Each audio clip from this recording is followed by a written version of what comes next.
Hello dear students, मी दिगंबर माळी स्वागत करतो तुम्हा सगळ्यांचं आपल्या यूट्यूब चॅनलमध्ये. विद्यार्थी मित्रांनो, आजचा आपला टॉपिक जो आहे व्हिडिओ डिस्कशनचा तो फार महत्त्वाचा आहे.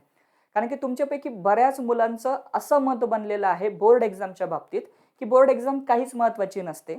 शेवटच्या 1.5 महिन्यात 2 महिन्यात जरी प्रिपरेशन केलं तरी बोर्ड एक्झाम आपण पास होऊन जातो आणि बोर्ड एक्झामचं इतकं काय असं स्पेशल प्रिपरेशन करण्याची गरज नाहीये.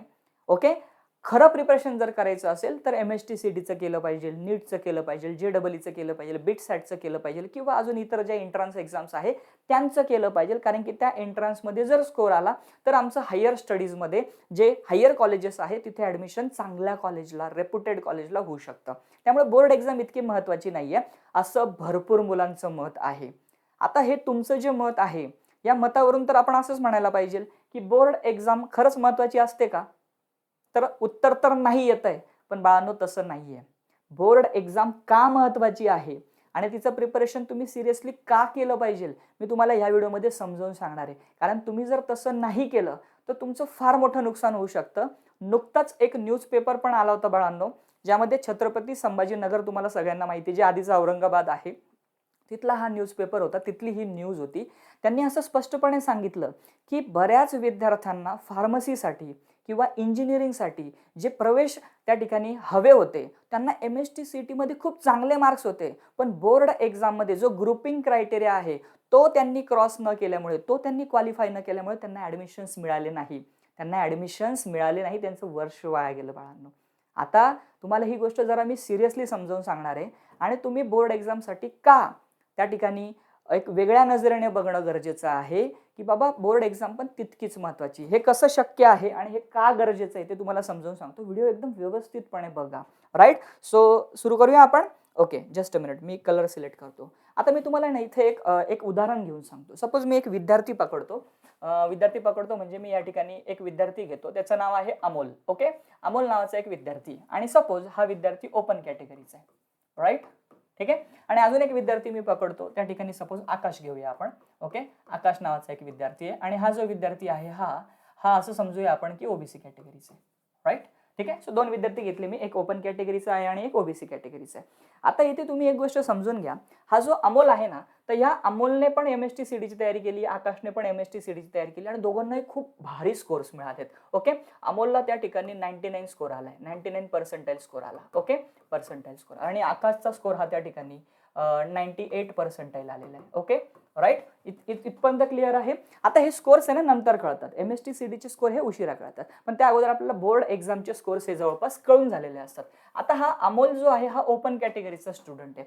सो यामुळे अमोलला बोर्ड एक्झाम मध्ये सपोज त्याचा ग्रुप जर PCB असेल किंवा PCM असेल, कुठलाही पकडूया आपण, समजा PCB पकडूया, याचं पण आपण पकडूया की हा जो विद्यार्थी आहे हा सुद्धा PCB ग्रुपचाच विद्यार्थी आहे. तर आता स्वाभाविक आहे, तर याने जी बोर्ड परीक्षा दिली, याने पण जी बोर्ड परीक्षा दिली, तर या बोर्ड परीक्षेमध्ये सगळ्यात पहिली गोष्ट ते दोघं जण पास पाहिजे. राईट, दुसरी गोष्ट फार महत्वाची आहे, हा ओपन कॅटेगरीचा विद्यार्थी आहे म्हणून याला फिजिक्स, केमिस्ट्री, बायो या 3 सब्जेक्टची मिळून जे स्कोर त्या ठिकाणी पाहिजे ते 45% पाहिजे. ओके, 45% स्कोर त्याचा आला पाहिजे.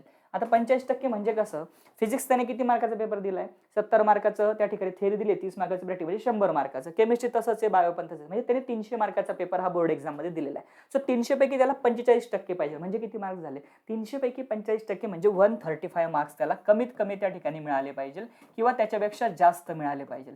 जर त्याला 135 मार्क्स मिळाले बाळांनो, तरच त्याचा ग्रुपिंग क्रायटेरिया त्या ठिकाणी काय झालेला आहे, क्वालिफाय झालेला आहे. म्हणजे जर त्याने ही कंडिशन सॅटिस्फाय केली, ही कंडिशन म्हणजे कोणती, बोर्ड एक्झाम मध्ये तो पास आहे आणि त्याला 135 किंवा त्याच्यापेक्षा जास्त मार्क्स आहेत, जर ही कंडिशन त्याने पास केली, क्वालिफाय केली, तरच त्याचे MSTCDचे मार्क्स हे त्या ठिकाणी ग्राह्य धरले जातात, कन्सिडर केले जातात आणि त्याला पुढे फार्मसीला जायचं असेल किंवा ॲग्रिकल्चरला जायचं असेल, कारण त्याचा PCB ग्रुप आहे, तर तो त्या ठिकाणी ॲडमिशन घेऊ शकतो. पण सपोज जर असं नाही झालं, त्याला 135 मार्क्स नाही मिळाले आणि जर त्याला 115च मार्क्स मिळाले, तर या विद्यार्थ्याचं काय होईल, तर या विद्यार्थ्याचं बाळांनो इतका छान MSTCT मध्ये स्कोर येऊन सुद्धा ग्रुपिंग क्रायटेरिया क्वालिफाय न झाल्यामुळे त्याचं फार्मसीला जाण्याचं, ॲग्रिकल्चरला जाण्याचं जे स्वप्न आहे हे स्वप्न त्या ठिकाणी भंगणार आहे. ओके, त्याला निराश व्हावं लागणार आहे कारण त्याचं ग्रुपिंग क्रायटेरिया क्वालिफाय नाही झाला. हे का घडलं अमोलच्या बाबतीत, कारण त्याने बोर्ड एक्झाम सिरियसली नाही घेतली. त्याला काय वाटलं की काही नाही, MST CET वरच प्रवेश होत असतं. आणि असं झालं का? यस, असं मागच्या वर्षी भरपूर विद्यार्थ्यांचं झालं. हे मी तुम्हाला त्या पेपरच्या उदाहरणातूनच सांगतोय. राईट. सो सगळ्यात पहिलं नुकसान तुमचं इथे होऊ शकतं. आकाशच्याही बाबतीत कदाचित तसं होऊ शकतं. आकाशच्या बाबतीत काय होऊ शकतं की त्याचा स्कोर CET मध्ये 98% आलेला आहे आणि त्याच्यासाठी जो ग्रुपिंग क्रायटेरिया आहे तो 40% आहे, कारण तो ओबीसी कॅटेगरीला बिलॉंग करतो. सो या ठिकाणी त्याला 120 मार्क्स कमीत कमी पाहिजे. ओके, त्याला जर क्वालिफाय व्हायचं असेल ग्रुपिंग क्रायटेरियामध्ये, पण त्याला समजा मिळाले 109 मार्क मिळालेत. आता ह्या विद्यार्थ्याचं काय होईल? याचा सुद्धा ग्रुपिंग क्रायटेरिया क्वालिफाय न झाल्यामुळे याला सुद्धा पुढे ऍडमिशन मिळणार नाही. म्हणजे तुम्हाला ह्या उदाहरणातून कळतंय का की तुम्हाला बोर्ड एक्झाम यासाठी सिरियसली घ्यायची की तुमचा ग्रुपिंग क्रायटेरिया त्या ठिकाणी हे झाला पाहिजे, क्रॉस झाला पाहिजे, किंवा तुम्हाला त्या ठिकाणी जेवढे ग्रुपमध्ये ठरवून दिलेले मार्क्स तेवढे मिळाले पाहिजे. ठीक आहे, म्हणून बोर्ड एक्झाम महत्वाची. हे पहिलं कारण होतं, कारण की बऱ्याच मुलांचं ऍडमिशन मागच्या वेळेस ग्रुपिंग क्रायटेरिया क्वालिफाय न झाल्यामुळे झालेलं नाहीये. हे पहिला प्रॉब्लेम आहे. Is that clear to you? दुसरा, आता होतं काय माहिती का, दुसरा फार महत्वाचा रिझन आहे. अशी टोटल मी तुम्हाला आहे ना त्या ठिकाणी 4 रिझन देणार आहे. हे पहिलं रिझन दिलं. दुसरं रिझन, बोर्ड एक्झाम का महत्वाची. ओके, मी कलर वेगळा वापरतो म्हणजे तुम्हाला लवकर लक्षात येईल. दुसरं कारण, फार महत्वाचं कारण आहे. सेकंड, मला सांगा, तुम्ही बोर्ड एक्झाम दिली, तुमचा रिझल्ट आला आणि रिझल्टच्या दिवशी तुमच्या रिझल्टमध्ये असं दिसतंय की तुम्हाला 85 स्कोर मिळालेला आहे. किती स्कोर मिळालेला आहे? 85 स्कोर मिळालेला आहे. 85% मिळाले तुम्हाला बोर्ड एक्झाममध्ये. ठीक आहे, आणि त्याच ठिकाणी एक दुसरा विद्यार्थी आहे, त्याला बोर्ड एक्झाममध्ये 55 स्कोर मिळालेला आहे. 55% स्कोर मिळालेला आहे. प्रॉब्लेम काय झाला? प्रॉब्लेम काहीच नाही झाला. ठीक आहे, हा पण विद्यार्थी पास झालाय, हा पण विद्यार्थी पास झालाय, असं गृहीत धरूया. याचं पण ग्रुप क्रायटेरिया क्लिअर झालाय, याचं पण ग्रुप क्रायटेरिया क्लिअर झालाय, दोघं पण क्वालिफाय झालेले आहेत. पण प्रॉब्लेम कुठे झालाय बघा ना, प्रॉब्लेम इथे झालाय की याला 85 आणि याला 55. तर ज्या विद्यार्थ्याला 85 मिळाले त्याचा कॉन्फिडन्स कुठल्या लेवलला असेल, आणि ज्याला 55 मिळेल त्याचा कॉन्फिडन्स कुठल्या लेवलला असेल? ऑब्व्हियसली हा कॉन्फिडन्स का महत्वाचा असतो त्याचं कारण सांगतो की तुम्ही जेव्हा बोर्ड एक्झाम देतात ना, त्याच्या साधारण 50 दिवसांनी तुम्हाला एंट्रन्स एक्झाम द्यायची असते, MST CET. ओके, 50 किंवा 45 दिवसांनी. तसंच नीटचं पण असतं, तसंच JEEचं पण असतं. ठीक आहे, तर 40 ते 50 दिवसाच्या अंतरानंतर, म्हणजे तुमची अगोदर कोणती परीक्षा होते? बोर्ड परीक्षा होते. राईट, बोर्ड परीक्षा अगोदर होते आणि त्याच्यानंतर साधारण 40 दिवसांच्या गॅप नंतर तुमची एंट्रन्स एक्झाम ही त्या ठिकाणी होत असते. मग मला सांगा, जर तुम्ही बोर्ड चांगली दिली, बोर्डचे पेपर तुम्हाला चांगले गेले आणि तुम्हाला खात्री आहे की तुम्हाला 80 ते 85% मार्क्स मिळू शकतात, हा कॉन्फिडन्स जर तुमच्यामध्ये असेल तर ऑब्व्हियसली तो कॉन्फिडन्स तुम्हाला एंट्रन्स एक्झाममध्ये खूप मदत करतो, एंट्रन्स एक्झाममध्ये चांगले स्कोर येण्यासाठी. म्हणून बोर्ड एक्झाम सिरियसली द्यायला पाहिजे, कारण की स्वतःचा एक कॉन्फिडन्स असतो, तो कॉन्फिडन्स फार गरजेचा आहे बाळांनो. आणि तुमचा जर तो कॉन्फिडन्स डाऊन झाला ना, तर ऑटोमॅटिकली त्याचं रिफ्लेक्शन हे 40 दिवसानंतर येणाऱ्या एंट्रन्स एक्झामवर पडत असतं. म्हणून बोर्ड एक्झाम सिरियसली घ्यायला पाहिजे. हे दुसरं कारण आहे. क्लिअर झालंय? आता मी तुम्हाला तिसरं कारण सांगतो की बोर्ड एक्झाम का महत्वाची. बाळांनो, तुम्ही सगळ्यांनी IIIT, ओके, IIIT किंवा NIT, ओके, या कॉलेजेसची नावं ऐकली असतील. आता मागच्या वर्षी तुम्ही बघितलं तर JEE ही जी परीक्षा होती, तर 2023 साठी त्यांनी एक नवीन क्रायटेरिया काहीतरी आणलेला होता. ओके, सो मी त्याच्या डिटेल्समध्ये जास्त जात नाही, पण तुम्ही जर बघितलं बाळांनो तर CSAB आणि JAO या 2 पद्धतीने त्या ठिकाणी ऍडमिशन्स हे होत असतात मुलांचे. सो तिथे तुम्ही जर बघितलं तर बोर्ड एक्झाम मध्ये तुम्हाला एक स्पेसिफिक पर्सेंटेज त्या ठिकाणी लागत असतात. जर तुम्हाला ते मिळाले नसतील तर त्या ठिकाणी तुमचं जे IIT म्हणूया आपण, IIIT ज्याला म्हणूया, सॉरी, IIITचं ऍडमिशन असेल किंवा NITचं ऍडमिशन असेल तर ते ऍडमिशन भंगू शकतं, तिथे तुम्हाला ऍडमिशन मिळणार नाही. म्हणजे तुम्हाला जर इतकी तयारी करून, इतकी लाखोंनी फी भरून आपण क्लासेस लावलेले असतात, जीवापाड मेहनत केलेली असते, आणि जर समजा आपल्याला बोर्ड एक्झाममध्ये मार्क्स नाही मिळाले तर त्याचा परिणाम डायरेक्टली आपल्या हायर स्टडीजच्या ऍडमिशनवर होतो आहे. हे तिसरं कारण आहे. त्याचं कारण सांगतो मी, कारण की मुलं वर्षानुवर्ष ते बोर्ड परीक्षेच्या पुस्तकांना हातच लावत नाही. मी स्वतः लातूरला जाऊन आलेलो आहे, मी तिथे सगळं चित्र बघितलं. त्या क्लासेस एरियामध्ये मुलं फक्त आणि फक्त एंट्रन्स एक्झामच प्रिपेअर करत असतात.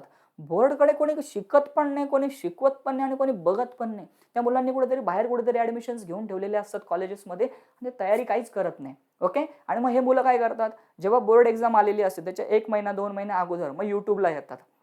मग तिथे भले भले मोठे मॅरेथॉन लेक्चर्स बघतात, मग कोणाचा तरी एखादा कोर्स परचेस करतात. शेवटचे 1-2 महिने जी काही त्यांना धडपड करायची ते करतात आणि जेमतेम जाऊन काहीतरी स्कोर आणतात. तर 1-2 महिन्यात खरंच तयारी होते का रे? जी मुलं वर्षानुवर्ष तयारी करतात, म्हणजे रेग्युलर वर्षभर तयारी करतात, त्यांचा सुद्धा बोर्डलाच स्कोर येत नाही. ओके, मग हे मुलं नंतर स्कोर कसा आणतील? यांचा स्कोर येत नाही.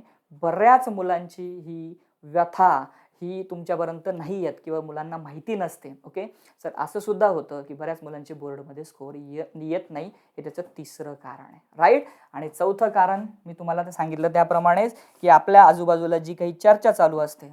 ओके, काय चर्चा चालू असते की बोर्ड एक्झाम काही महत्वाची नाही आहे, तू एंट्रन्सकडे लक्ष दे. बोर्ड एक्झाम काही महत्वाची नाही, तू एंट्रन्सकडे लक्ष दे. इव्हन आता मी नाशिकमध्ये आहे, आमच्या नाशिकमध्ये पण भरपूर क्लासेसमध्ये तुम्ही जर बघितलं तर एंट्रन्स एक्झामचंच प्रिपरेशन करून घेतात, बोर्डची तयारीच करत नाही अजिबात. ओके, सो मी किंबहुना त्या उलट असं म्हणेल की तुम्ही जर बोर्डची परीक्षा व्यवस्थितपणे दिली तर ऑब्व्हियसली तुम्हाला पूर्ण सिलेबस हा as it is MST CET साठी असणार आहे. तर त्याचा तुम्हाला प्रचंड फायदा हा MST CET मध्ये होणार आहे. ओके, सो तुम्हाला सगळ्यांना माझी रिक्वेस्ट आहे की तुम्ही सगळेजण या ट्रॅपमध्ये अडकू नका. बोर्ड एक्झामचं स्वतःचं एक महत्त्व आहे. जर त्याला महत्त्वच नसतं तर गव्हर्नमेंटने ती कधीच बंद करून टाकली असती ना.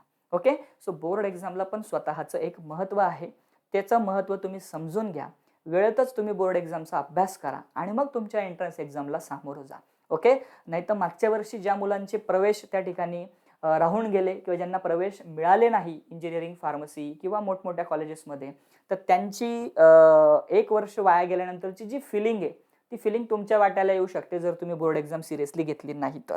आता मी तुम्हाला या ठिकाणी रेकमेंड करेल की मी सुद्धा बोर्ड एक्झामची तयारी तुमची व्यवस्थित व्हावी आणि एकदम अफोर्डेबल प्राइसमध्ये व्हावी. तर तुम्हाला या ठिकाणी फक्त 400 रुपयामध्ये. ओके, आणि जर तुम्ही कुपन अप्लाय केलं तर अजून तुमचे 30-40 रुपये त्याच्यात कमी होतील. ओके, सो बायोलॉजी या विषयाची तयारी मी तुमची व्यवस्थितपणे करून घेतोय माझ्या स्वतःच्या ॲपवर. माझ्या ॲपचं नाव आहे दिगंबर माळी.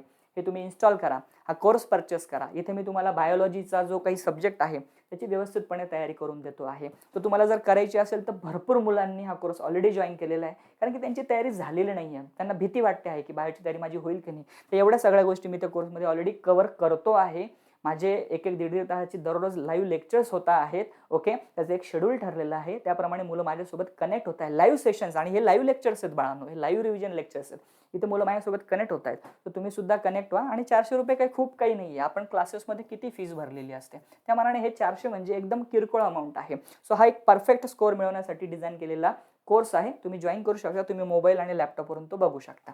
आणि जर तुम्ही यासोबतच एंट्रन्स एक्झामची पण तयारी करणार असेल तर यासाठी सुद्धा माझे कोर्सेस आहेत. हा लाईव्ह कोर्स आहे आणि हा रेकॉर्डेड कोर्स आहे. हा थोडा प्राइस कमी आहे. ठीक आहे, हा तुम्हाला 500 रुपीजमध्ये मिळून जाईल आणि हा तुम्हाला त्या ठिकाणी 900-950 रुपयाला कुपन कोड अप्लाय केल्यानंतर भेटून जाणार आहे. सो तुमची चॉईस आहे, तुम्हाला लाईव्ह जॉईन करायचं लाईव्ह करा, रेकॉर्डेड करा. दोघांमध्ये कंटेंट सेमच असणार आहे, चेंज काहीच नाही. याच्यात फक्त लाईव्ह लेक्चर्स तुम्ही माझ्यासोबत इंटरॅक्ट करू शकता. टेस्ट सिरीज आहे, तुम्हाला काही वेगवेगळ्या टेस्ट सोडवायचे असेल त्या तुम्ही सॉल्व्ह करू शकणार आहात. सो तुमची चॉईस आहे की तुम्हाला काय करायचं आहे. तुम्हाला फ्रीमध्ये काही कंटेंट हवं असेल तर ते माझ्या ॲप्लिकेशनला अवेलेबल आहे, ज्यामध्ये प्रिव्हियस इयर क्वेश्चन्स आहेत, क्वेश्चन बँक आहे, डायग्रामची लिस्ट आहे. ओके, अशा भरपूर गोष्टी तुम्हाला त्या ठिकाणी भेटून जातील. त्या तुम्ही डाउनलोड करून प्रिंट काढू शकता, तुमच्या मोबाईलमध्ये सेव्ह करू शकता. PDF फॉर्मॅटमध्ये आहे. काही डाऊट्स असतील व्हॉट्सअपला टाका, इन्स्टाचा ID, आणि सगळ्यात महत्त्वाचं काम म्हणजे माझं टेलिग्राम ग्रुप जॉईन करून घ्या. ओके, त्याची लिंक डिस्क्रिप्शनमध्ये भेटून जाईल. बस बाकी काही नाही. सबस्क्राईब तुम्ही तर केलंच असेल, ते फुकट असतं. ओके, सो आता मी बऱ्यापैकी गोष्टी तुम्हाला क्लिअर केल्या आहे. सो बोर्ड एक्झाम सिरियसली घ्या बाळांनो, अदरवाईज तुमचं 1 वर्ष त्या ठिकाणी वाया जाईल. मग परत तेच 17 कामं आपल्याला करावे लागतील. मग इव्हॅल्युएशन करा किंवा त्याचं काय रिइव्हॅल्युएशन ज्याला म्हणतो आपण ते करा, नाही तर मग इम्प्रूव्हमेंट एक्झामला सामोरं जा. आणि ते फार हॉरिबल असतं. फार त्याच्यामध्ये मेंटल हॅरसमेंट मुलांची आणि पालकांची होत असते. सो तुम्ही याच्यात अडकू नका. सिरियसली घ्या बोर्ड एक्झामला. मी तुम्हाला सगळ्यांना पुन्हा एकदा तुमच्या अपकमिंग बोर्ड एक्झामसाठी ऑल द बेस्ट देतो. अशाच पद्धतीने 6:30 वाजता दररोज संध्याकाळी मी एक टॉपिक निवडत असतो आणि त्याच्यावरती एक व्हिडिओ बनवून तुमच्यासाठी प्रोव्हाइड करत असतो. सो भेटूया आपण उद्याच्या 6:30च्या व्हिडिओमध्ये. काही शंका असेल तर त्या ठिकाणी कमेंट सेक्शनमध्ये नक्की टाका किंवा व्हॉट्सअपला कळवा. भेटूया. Wish you all the best. Have a good day. Take care. Bye bye. Jai Hind. Bye.